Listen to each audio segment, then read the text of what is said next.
I rise in this chamber tonight to discuss and to talk about the very important India-Australian relationship, a relationship between Australia, the oldest and most stable democracy in the Asian region, and India, the world's biggest democracy.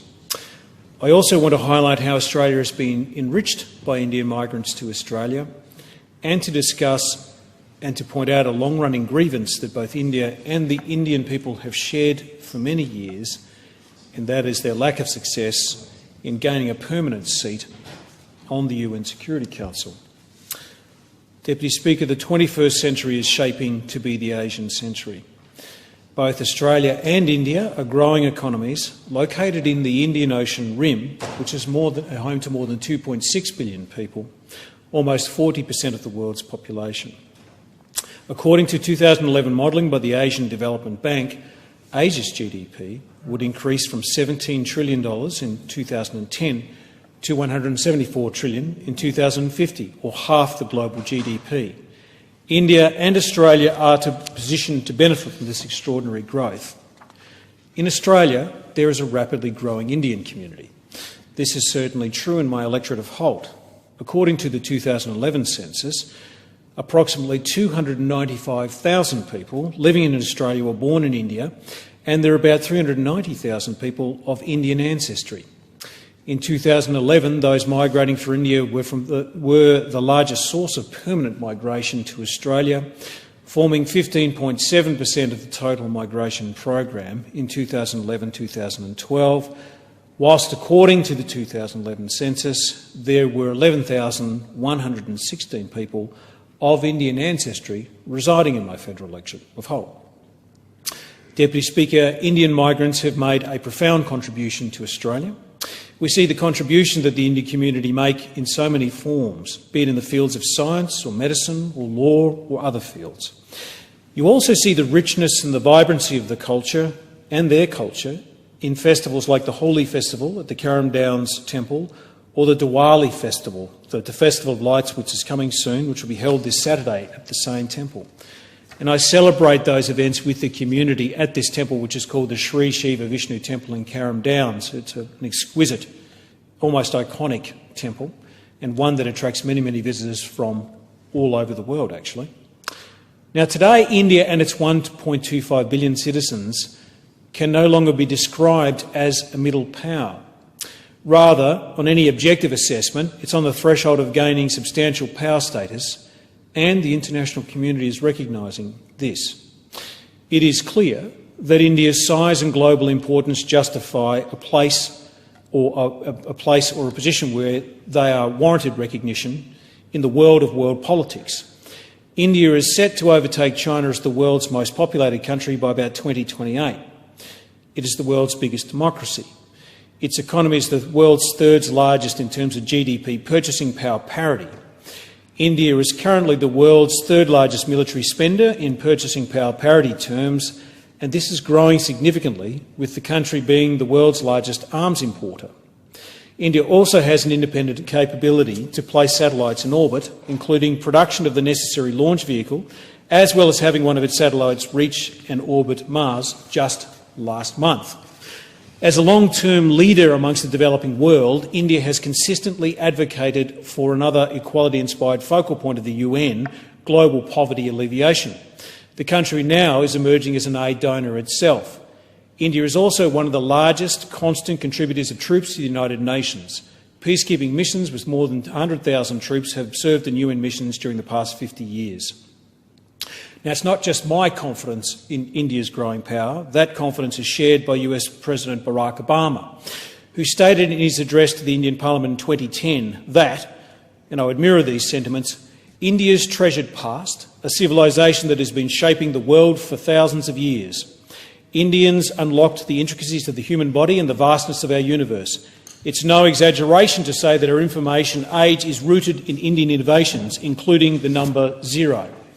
Of course, India not only opened our minds, she expanded our moral imaginations, with religious texts that still summon the faithful to lives of dignity and discipline, with poets who imagined a future where the mind is without fear and the head is held high, and with a man whose message of love and justice endures, the father of the Indian nation, Mahatma Gandhi. An ancient civilisation of science and innovation, a fundamental faith in human progress, this is a sturdy foundation upon which you have built ever since that stroke of midnight when the tricolour was raised over a free and independent India.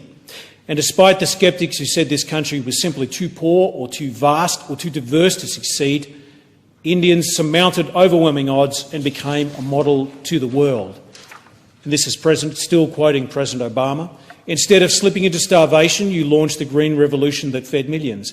Instead of becoming dependent on commodities and export, you invested in science and technology and in your greatest resource, the Indian people. And the world sees the results from the supercomputers you build to the Indian flag that you put on the moon. Instead of resisting the global economy, you became one of its engines, reforming the licensing Raj and unleashing an economic marvel that has lifted tens of millions of people from poverty and created one of the world's largest middle classes. Just as others, including the United States, supported Indian independence, India championed the self-determination of peoples from Africa to Asia as they too broke free from colonialism, and along with the United States, you've been a leader in supporting democratic development and civil society groups around the world, and this too is part of India's greatness, and that was from President Obama. It's interesting that we have a direct and profound linkage here in the Labor Party with the Indian community. John Ashmore Evatt was born in Kanpur, India in 1851, just 6 years before the famous Indian rebellion against the British in that town. Eventually Evatt would move to Sydney and raise a family. It's unlikely he would have had any idea that the great heights his son Herb Vere would reach in the new country. H.V. Doc Evatt, of course, went on to play a crucial role as Australia's representative in the establishment of the United Nations. Evatt's relevance for our relationship with India is not only confined to his family history. More importantly, his achievements on the international front reveal a moral overlap between India and Australia, particularly under the Labor Party. Throughout the United Nations' lifetime, two of its greatest supporters have been India and Australia. This enthusiasm for multilateralism was no coincidence. It was a product of our shared interests. Another value shared by Australia, India and the UN is the equality in the international realm. India's first leaders had cut their political teeth fighting for equality and independence, a fight supported by Australia under Labor, Prime Minister Ben Chifley. This struggle fired India's support for a multilateral system which offered a more democratic and egalitarian model for international relations and the survival of the fittest thinking that led to 2 world wars. India enthusiastically supported the UN's role in doing away with the vestiges of colonialism and racial inequality in every corner of the world. This was particularly so in relation to apartheid in South Africa, a fight which had arguably led to the politicisation of Gandhi himself during his time there. Australia's Labor government under Hawke played a lead role amongst Western nations in applying the economic pressure which helped to ultimately undo the repressive apartheid regime. Deputy Speaker, India occupies a unique position and weight and gives enormous weight to the Indo-Pacific region. Our region, the new centre of world growth. India has been elected 7 times to the UN Security Council.